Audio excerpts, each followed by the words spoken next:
నమస్తే సార్. నమస్కారం మా గోవర్ధన, మన వీక్షకులు కూడా నమస్కారం సార్. ముఖ్యంగా ఈసారి ఆంధ్రప్రదేశ్లో కడప రాజకీయం అయితే చాలా ఆసక్తిని క్రియేట్ చేస్తుంది సార్. గతంలో అయితే వైసీపీ గెలిచింది, మరి ఈసారి గట్టి పోటీ ఇవ్వబోతుంది షర్మిల అంటున్నారు. అలాగే కూటమి గురించి కూడా భూపేష్ రెడ్డి గారు పోటీ చేయబోతున్నారు. సో ఏ పార్టీకి అక్కడ విజయ అవకాశాలు ఉంటాయంటారు? షర్మిల ఎఫెక్ట్ ఎంత మేర చూపించే అవకాశం ఉంది? మరి భూపేష్ రెడ్డి గారు గెలవబోతున్నారంటారా? ఏం చెప్తారు మీరు?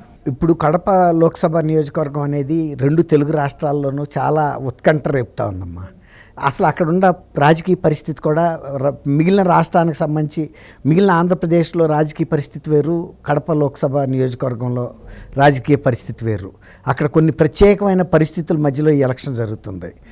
ముగ్గురు అభ్యర్థులు కూడా ఒక రకంగానేమో అతను సిట్టింగ్ ఎంపీ అనే కానీ అవినాష్ రెడ్డి, కానీ భూపేష్ రెడ్డి కూడా చాలా బలమైన అభ్యర్థి తెలుగుదేశం పార్టీ తరఫున. ఆయన ఆదినారాయణ రెడ్డి గారికి అన్న కొడుకో తమ్ముడు కొడుకో, వాళ్ళ కుటుంబీకుడు. వాళ్ళకి ఆ ప్రాంతంలో తిరుగులేని మెజార్టీ ఉంది. ఆదినారాయణ రెడ్డి గారు అనేక సార్లు జమ్మిల మడగ నుంచి పోటీ చేసి గెలిచాడు.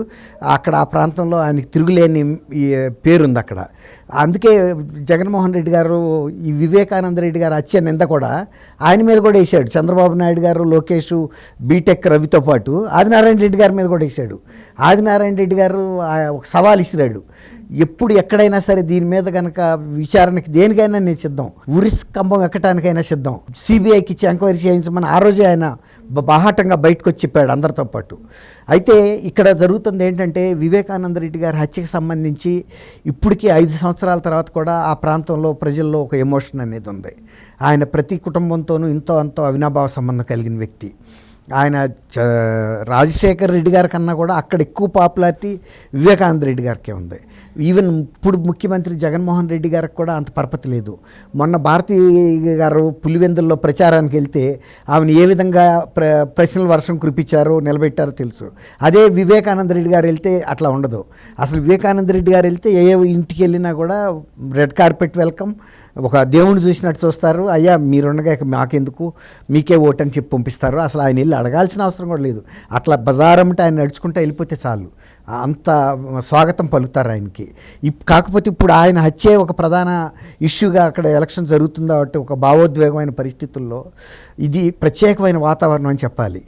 జగన్మోహన్ రెడ్డి గారు కిందసారి అవినాష్ రెడ్డిని పోటీ చేసి గెలిపించినప్పుడు అప్పుడు అవినాష్ రెడ్డి ఈ హత్యలో భాగస్వామి అని ఎవరికీ తెలియదు, కుటుంబంలో వాళ్ళకి తెలియదు, ప్రజలకు కూడా తెలియదు.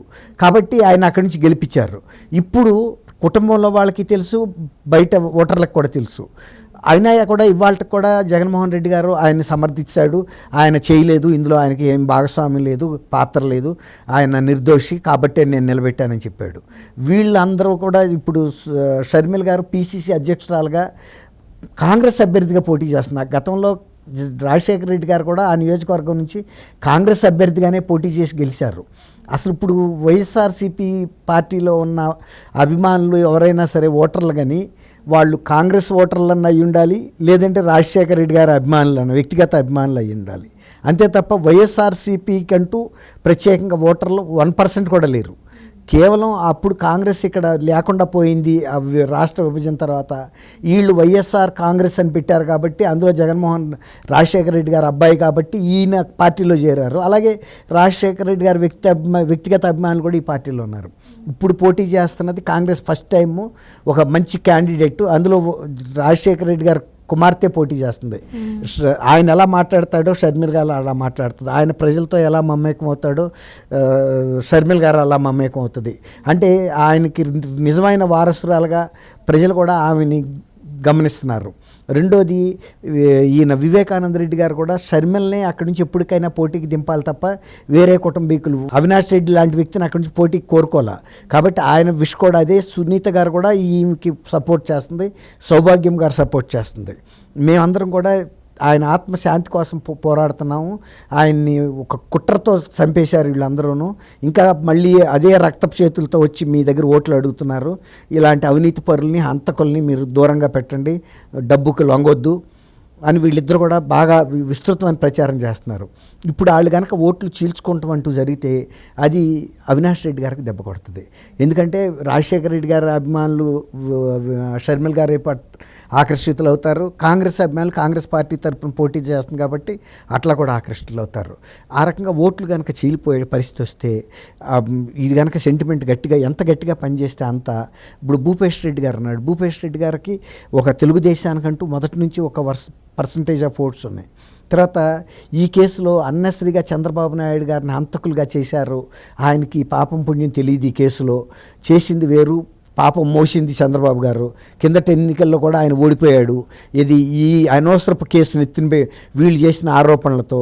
కాబట్టి దానికి తోడు జగన్మోహన్ రెడ్డి గారి పరిపాలన కూడా ఆ ఏరియాలోనూ సొంత జిల్లాలో కూడా విరక్తి కలిగించింది. ఆయన పట్ల ఎవరు ఆకర్షితులు అయ్యే పరిస్థితి లేదు, ఆయన చేసింది కూడా ఏం లేదు. కాబట్టి ఆ వ్యతిరేకత కూడా ఈ భూపేష్ గారికి పనిచేసే అవకాశం ఉంది.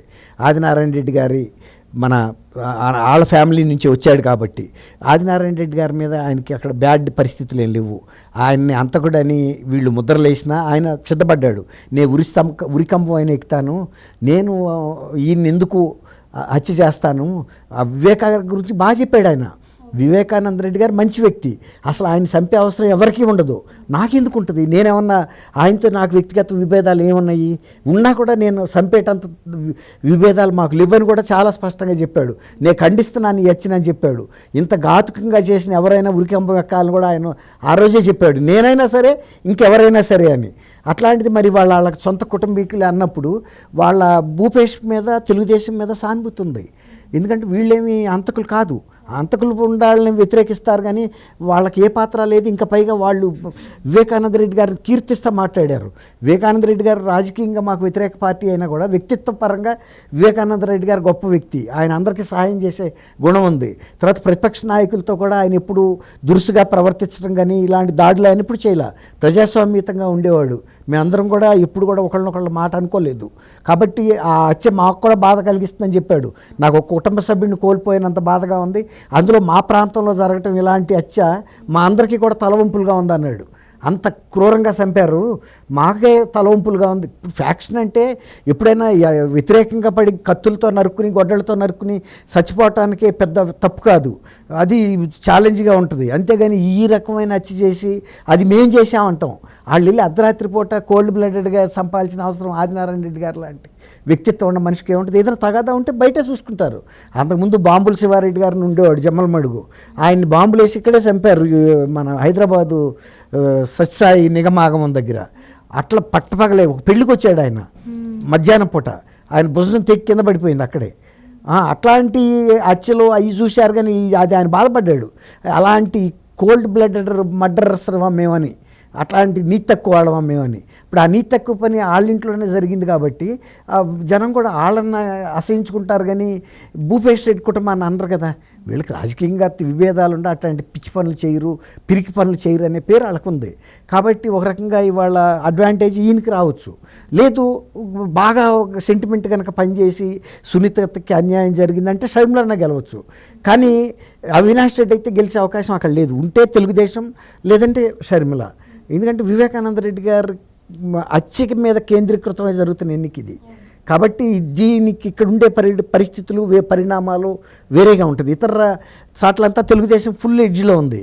కానీ ఇక్కడికి వచ్చేటప్పటికి కొంచెం ఆ సెంటిమెంట్ కనుక గట్టిగా పనిచేస్తే కూడా అది పనిచేయచ్చు. ఎంతవరకు పనిచేస్తాను ఇప్పుడు మనం చెప్పలేం. అది రేపు ఎన్నికలు నిజంగా 13వ తారీఖున ఓటర్లు ఎలా తీసుకుంటారనేది మనకు ఆ సాయంత్రానికి కొంత రిపోర్ట్స్ వస్తాయమ్మా. థ్యాంక్ యూ అమ్మా. కోరుతున్నా మన వీక్షకులు కూడా నమస్కారం.